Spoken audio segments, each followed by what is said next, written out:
One time I can definitely remember that was really difficult for me to get through was when my best friend moved away. He moved to Texas from New Jersey in 8th grade.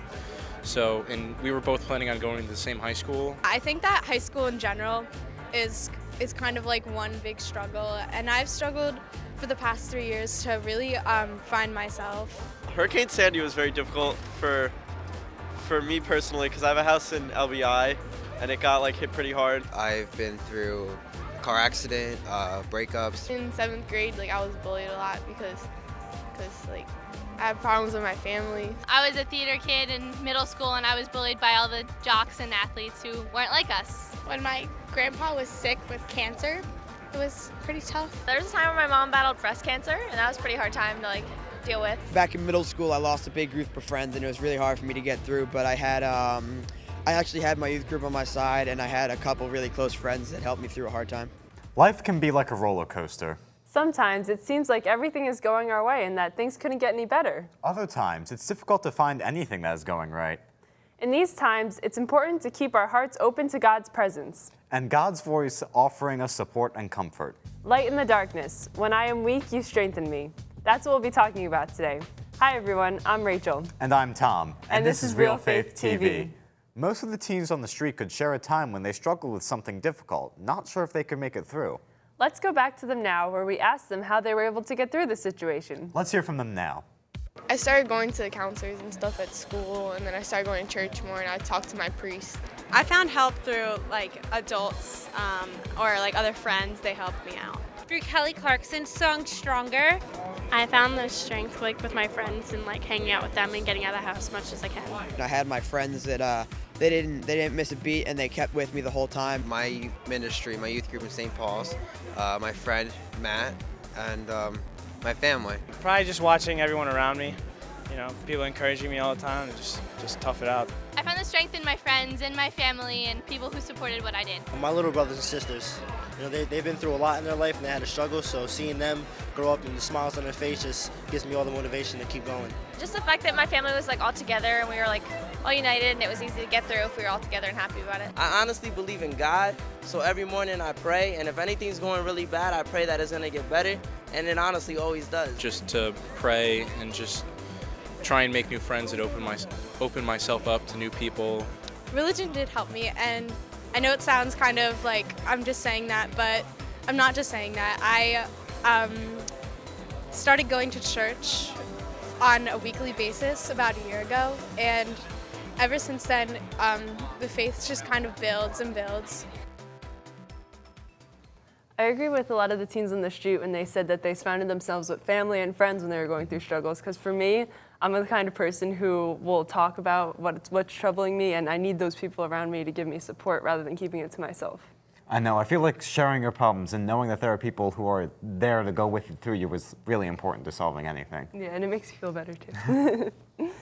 Well, let's see what our studio guests have to say about this topic. Okay, they are John, Sarah, Ella, John, Charles, and Monique.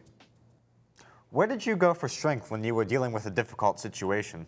Whenever I'm dealing with any kind of problem, whether it's big or small, I could go to my parents. I could tell them anything, and I think that's a really good relationship that I have with them.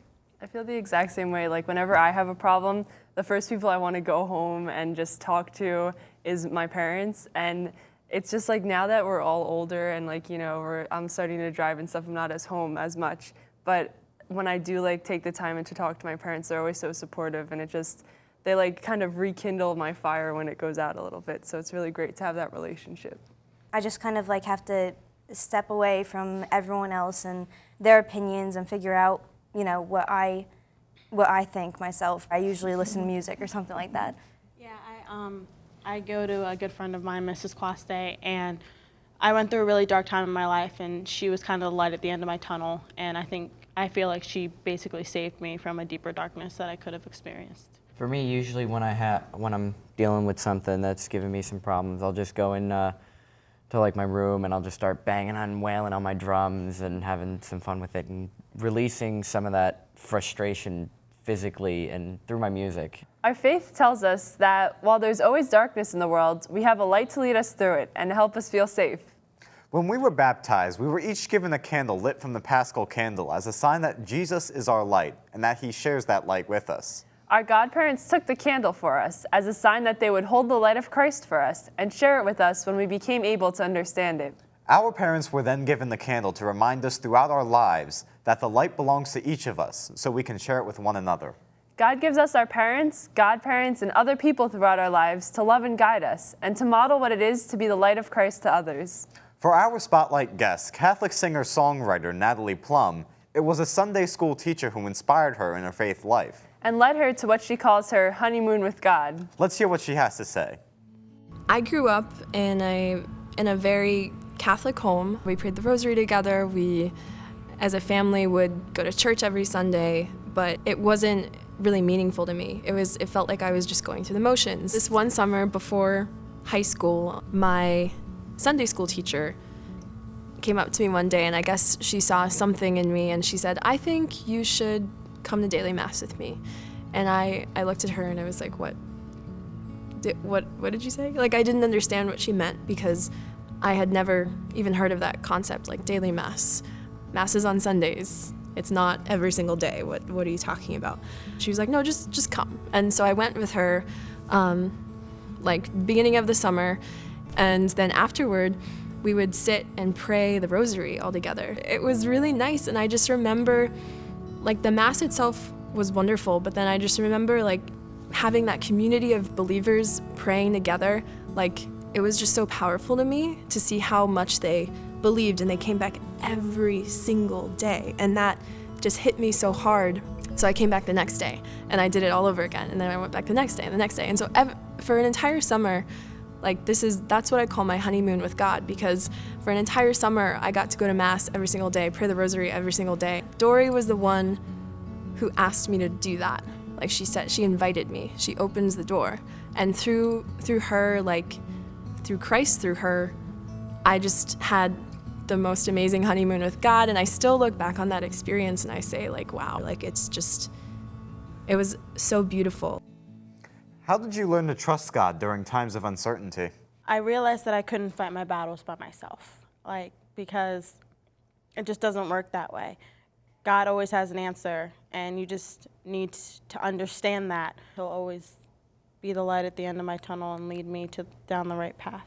No, yeah, I know, like, he's, like, there to rely on, and I, like, try to be independent, but, like, I know, like, I always need that extra assurance that, like, this is all gonna be okay, even though I, like, in front of other people, I'm like, oh yeah, I got it all together, it's whatever.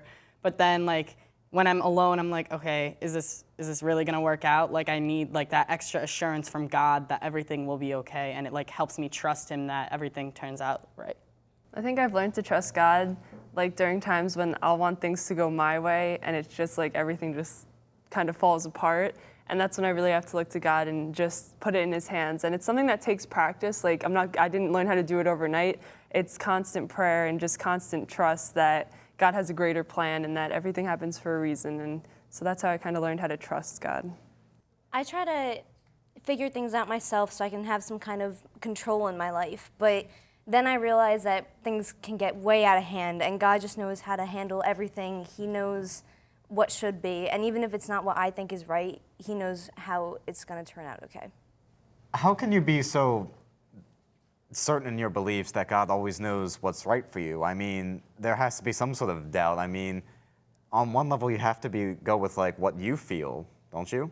Or I mean, I've kind of just learned to expect the unexpected with God. Like, even if it's not what you think is going to be best, like, you know, he knows best. So, you know, he's going to point you in the right direction. He's not out there to, you know, make you fail. Okay, I think I understand. It's natural to be upset with God when things aren't going well. But we have to remember that God is not dumping trouble on us, but he's the one who's there to help us through it. Everyone is familiar with the footprints poem. In the difficult times, there was only one set of footprints, and it was those times that Jesus carried us. But God offers us many people to help carry us through tough times, too. Next, Natalie shares with us how it was so important to have a mentor like Dory during her adolescent years. And how she was a constant light for her during times of stress and insecurity. There's just something about her when you meet her that's just light, and that's what made me trust her to go to daily mass with her in the first place. And it's just a whole cycle of her faith and her prayer life just inspiring me. I just always felt like I could go to Dory if I needed help. If I was confused about something, or if I felt like, oh, I want to date someone and no one likes me, and like if there was ever something that I was really insecure about or unsure about, whatever it was, like she just always had an answer, and she always had an open door. Sometimes I would go, without eating lunch, like we would both be starving, but we would sit there after the Mass and the Rosary and just talk and talk and talk about faith and like apologetics. It was just an amazing, amazing experience. I felt very disconnected to my peers in high school and even a little bit before that, because I never really fit in with like the popular group, and that was always really like important to me when I was younger, and then I finally kicked myself out of that phase. But when I look back on it, and I really never made this realization until like later in life, when I could reflect on it and think about it and pray about it, those struggles that I went through, it disconnected me from the world because I had nothing really to fall back on, materialistically or socially. God was like a constant in my life all the time, and so he was who I truly relied on throughout all of those things. We hear the message of God's comfort in music, in the beauty of creation and nature, in the listening ear of a good friend or parent, in the priest who offers us absolution in the sacrament of reconciliation, in the consistent words of the Mass. We have a real guardian angel and many human ones who can keep us grounded and help us see things for what they really are. Listening to God's voice inside of us in prayer is very helpful to get us through the tough times. Next, we ask the teens what ways their faith helped to give them strength to persevere. Let's hear what they had to say. Prayer and my faith really kept me strong. The Holy Spirit with the gift of courage definitely helped. If God had faith in me, then I could have faith in myself, and he wouldn't give me anything that I couldn't handle. Started praying to God. I don't know, it just kind of made me a lot stronger. Whenever I felt awkward or just like I didn't fit in with the other people, what I would do is I would just say a quick prayer in my head. God, please help me. I trust in you. And that really helped me a lot because it gave me a lot of self-confidence, and it just helped me to know that someone else was there. I go to church. That makes me feel like, I don't know, like people do care about me. Losing a lot of friends made me feel alone. When I was able to pray to God, I didn't feel that alone anymore. I was part of the youth group at St. Joe's Church in Ardent, New Jersey. And through that, I was able to have a daily prayer on Tuesday and Thursday nights that helped us to become closer to God and get through our struggles. Actually, when I first got locked up, I had a dream about, it's like all blurry, but after that dream, I just felt better about everything. I just felt like, court was gonna go well, things on the outside were gonna go well. He just like touched me. There's the Bible passage about the son who went away from his father into the town and spent all his money, and then when he came back, his father had a party for him. Again, it showed that even if you get into a rut and go into difficult times, God will still accept you back. 2 Corinthians 12:10, something like, I delight in difficulties, in insults, in weaknesses. Through difficulties, you find strength. So that Bible verse kind of helped me through a lot. The Ecclesiastes verse that everything happens for a reason, that one always picks me up. Hail Mary, I say that every night. And the story of Noah and the ark, because Noah's ark kept sailing through the tumultuous storm, so I was like, I can keep sailing through this tumultuous storm. In your struggles, was it ever hard for you to understand God's will? Just like the spotlight guest said earlier, she felt like going to Mass on Sunday was just like emotion. Like she just went there and went back home. That's how I felt when I was younger. But now as the years have gone by and I've gotten older, I feel like Mass has become more meaningful for me. I have more faith and trust in God, and I now understand that God does have a plan for me. I totally agree. I just think it's so difficult. I mean, God is so awesome and powerful and omnipotent, but it's just so hard to trust in something that isn't there, so that you can touch it and feel it. And that's why God sent Jesus to us, because he was here. We could see him, we could touch him. And anytime that I start to doubt God's plan for me or anyone else, I just think of Jesus and his sacrifice for us. You see, I actually put all my faith in it rather than, understand it. I don't try to be at God's level. There's no way I can understand what he's planning. But you know, I just accept it, and that just makes it so much easier, and it all turns out okay. Kind of disagree, because it can be frustrating and like hard when you don't know everything that's going to happen, and I find that to be a challenge sometimes. Yeah, same here. I'm like a control freak all the time. In my mind, I have like everything planned out, like even my future. But then sometimes it's like, no, you're not doing that. And it's kind of like, really, God, really? But then when you're struggling, you just kind of think, you know, Jesus did it, and you know what, I can do it too. Like, he did way more than this. I think I can get through this one little task. God like wants us to be happy, and I feel like God takes into account our happiness when he has his plan in mind, and that when I trust in God, I feel that God will bring me to challenges and bring me to things that'll push my boundaries a little bit, but he won't ever make me do something that I don't feel comfortable doing or that is totally just like not me. But I like that the challenges that I have to face, because it helps me discover who I am. Jesus says in the Gospel of Matthew, chapter 6, that the lamp of the body is the eye. If your eye is sound, your whole body will be filled with light. But if your eye is bad, your whole body will be in darkness, and if the light in you is darkness, how great will the darkness be? If we allow the light of Christ to be extinguished in us, then all will be darkness. But if we fill ourselves with God, then the darkness will only be a passing thing, something manageable. While walking home from the metro one evening, Natalie was faced with a very serious confrontation. An incident that she continues to grow from with the help of God. Let's hear her story now. It was a summer not too long ago. I was walking home from the metro in DC, and I'm from DC, and I know it very well, and I'm used to walking home. And I live in a fairly safe neighborhood. And I walked down the street 2 blocks, turned a corner, saw someone across the street from me following me. And so I immediately turned around and heard, "Don't run or I'll kill you." And so I immediately froze. That was my natural, like, you know, there's fight, flight, those reactions. Mine was freeze. And so I stood there frozen, and before I knew it, like, I had a memory lapse. I don't remember this to this day. But he had crossed the street within the matter of seconds. And he took out a gun and he pistol whipped me, which is when a gun is like against your neck like that. And it went off. And it shot off my earring, which was dangling to here. And so it shot off my earring, and it came very close to my neck. I had like scars and gunpowder and that kind of thing, and blood on my neck just because of the reflex of the gun. I think he didn't mean to shoot it. That's my personal opinion. I think he was just not experienced in mugging people. So after the gun went off, I bolted right back up to the street, flagged down a police car. The rest is history. He was caught. The most amazing part about that story, I was praying the rosary while I was walking home. And I still have that rosary, and I cherish it so much. I think back on that experience, and I can definitely say that I was spared in a way, because the gun was just so close, and like anything could have happened. His hand could have slipped an inch, and I mean, I imagine a gun that close to your neck in a vital place would not have ended well. I was given another chance on that night. The Gospel of John tells us that Jesus is the light of the world, and that the light shines in the darkness, and the darkness has not overcome it. If we believe that Jesus is always with us, then we know that the darkness will never overcome us either.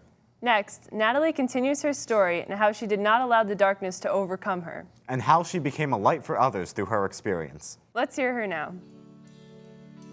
An ambulance came after I flagged down the police car, and they took my blood pressure. And the guy from the ambulance, he took my blood pressure, and he looked at me like, "Your blood pressure is low." He asked me the details and that kind of thing, and he was like, "So he took everything from you?" And I was like, "Well, everything but this." And I held up the rosary, and he just like looked at me dumbfounded. We're still in contact today because he was like, I just still can't get over that story, and how the fact that you are still alive is amazing, and then that Mary saved you is amazing. And I think it like changed his life in that moment. Like, it changed my life forever.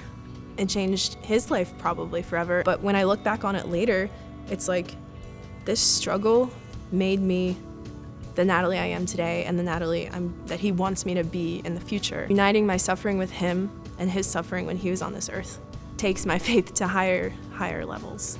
Philippians 4:13, I can do all things through Christ who strengthens me, is probably my favorite verse ever because it inspires me very much to be resilient and to never let anything just make you stray the path that God has set out for you. There are often things in life that will kick you off the path and it's very hard to get back on, but I can do all things through him. I can get back on that path and I can make what is bad in my life turn into good by doing his will. How have you been able to take any pain or challenge in your life and turn it into a positive? Well, for me personally, I like to be involved in a lot of theater, plays and musicals. And if you want to be involved in that, you usually have to audition. And what usually comes along with auditions is rejection, which I'm pretty sure everybody has to deal with at one point in their life. And it stinks. I don't like rejection. I'm pretty sure nobody likes rejection here. But when it happens to me, I think about God and I feel like this is happening for a reason. And it pushes me and it has left a positive influence on me because now I feel like I have more confidence to do more things. Yeah, I agree with that because I've definitely been through a lot of pain in my life, that is for sure. And I feel like when I'm dealing with the pain that I am experiencing, if I find the answer and I find a cure, I feel like that there's someone else out there in the world who can be dealing with the same thing I'm going through. I know that God helped me find an answer and I could be that person to help someone else find their answer. Talking to other people and just like learning about their problems, it makes me realize that mine are just so petty. And then I see like the suffering in the world and stuff, and the only thing to really turn on when you have nothing is your faith, and that really just saves so many people. It's really inspiring. I've noticed that like everything that happens, some good has to come out of it. Like no matter how terrible it might be. If somebody lost a family member, like that's really upsetting, they lost somebody, but then some good could come out of it, like you learn how to deal with it and how to help other people with it.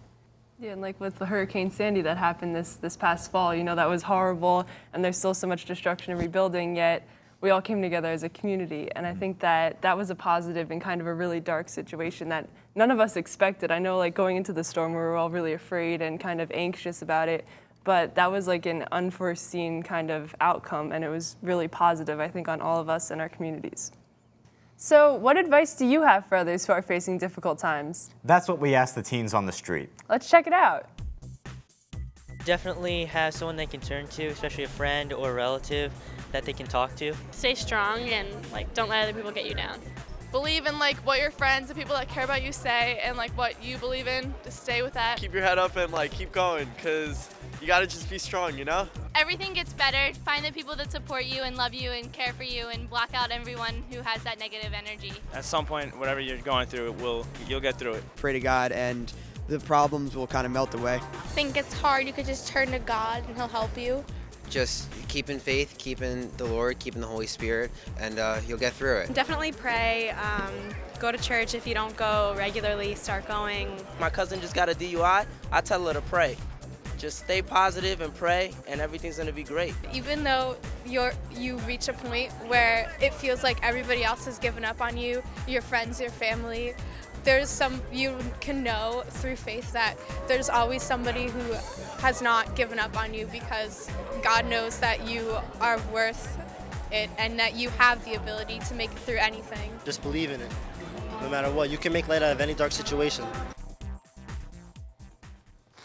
I heard a quote recently from a movie I watched called Backwards, and it's really stuck with me since I watched it, and it's life is only understood backwards. The more I think about it, the more I notice it's true, because only God knows the plan, but you'll understand it when you get older, and I think people tend to forget that. They think that they're in control, but it's like, no, God's in control. One of the girls had said on the streets, really stuck out to me. There was two of them. One of them had said, be positive, put that smile on your face, and, attitudes are contagious, and be that light to somebody else. And then one of the other girls said, block out the other people that have the negative attitude. And I kind of have to disagree with that, because you don't necessarily maybe want to block them out. You want to be that light for them.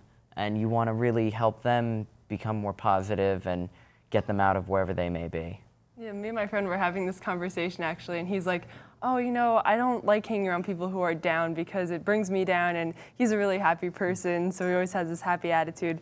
And so we were talking, and I said, well, what if the purpose in that relationship isn't for you to be down, it's for you to be happy and for you to spread that happiness? And he's like, you know, I never really thought of it that way. And I think that all of us like being around really happy people because it makes us happy. But I think that sometimes we're called to be with the people who aren't as happy and who might be sad or dealing with something, because we're called to be that light and we're called to spread the happiness. One thing that I think could really help people is they can turn to other people, like their parents and friends, for guidance. And, you know, I tend to take my problems for myself and try to deal with it and not make a huge, you know, stink about it. But if you actually go to people, they actually understand, they have experience, especially God. He'll, you know, help you through anything. And I think that really could help with depression or stuff like that when kids just get way too much to handle. Well, God never makes bad things happen to us. God will always look for opportunities within those bad times to help us grow closer with Him. And for something good to come out of them. Difficulties and trials can shine a light on the good things we take for granted. They can remind us of how far we've come and where we want to be going. They give our friends and family an opportunity to help us. And they give us an opportunity for growth. How are you a light for others facing dark times? We'd love to hear from you. Contact us at realfaithtv.com. Or share your thoughts with us on Twitter. And we'll leave you today with this thought. Think of some ways you can face your challenges head on. Consider some strategies you can formulate to get you through hard times. Be grateful for the people you can count on to help you through stuff. And remember to be there for them when they need you. Most of all, keep God close and ask Him for help first. Thanks for watching. We'll see you next time on Real Faith TV. God bless.